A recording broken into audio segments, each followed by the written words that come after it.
Cerimonia stamani di intitolazione della sede dell'ufficio tecnico del Viale della Vittoria del Libero Consorzio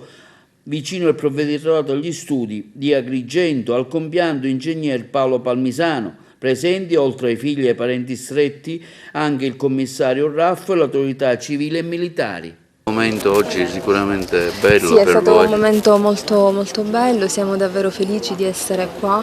insieme a tutti questi amici e colleghi nel ricordare ancora una volta come già tante volte con tante iniziative veramente meritorie è stato fatto, ricordare la memoria di mio padre e di mia madre che sono venuti a mancare davvero tanti anni fa, ma che adesso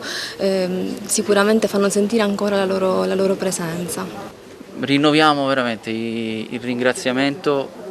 sentito per gli amici ed i colleghi di papà che ci hanno sempre accompagnato in tutti questi anni e ci hanno fatto sentire come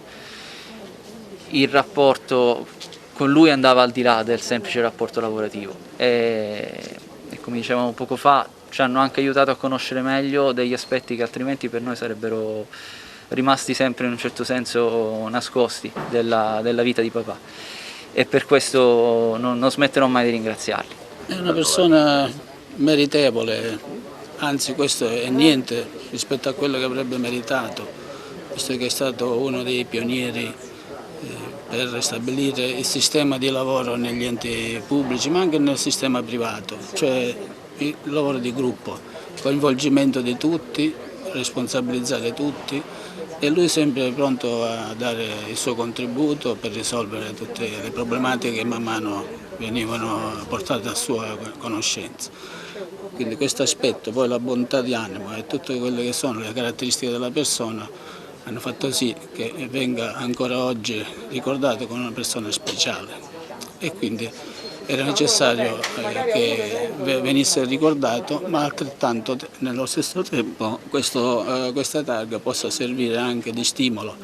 per chi lavora in questi uffici a mettere in atto quelle attività con gli stessi sentimenti. Io per breve tempo sono stato qui il responsabile dell'ufficio tecnico in quanto gli ingegneri non erano andati tutti in pensione e quindi mancando i dirigenti, ma Paolo io l'ho conosciuto seppure per un breve periodo, ricordo di una persona squisita, capace, disponibile, sempre pronta a trovare soluzioni ai problemi delle persone, perché la provincia si è sempre contraddistinta per essere vicino alla gente del territorio e si è sempre messa a disposizione. Paolo da questo punto di vista era un maestro. Era uno capace di trovare le soluzioni a tutti i problemi che gli venivano posti. Quindi lo ricordiamo con grande affetto, nel modo tragico. Pensiamo soltanto che lui aveva iniziato la progettazione della 640 e ne è stato vittima. Quindi lo ricordiamo con grande affetto e grande stima.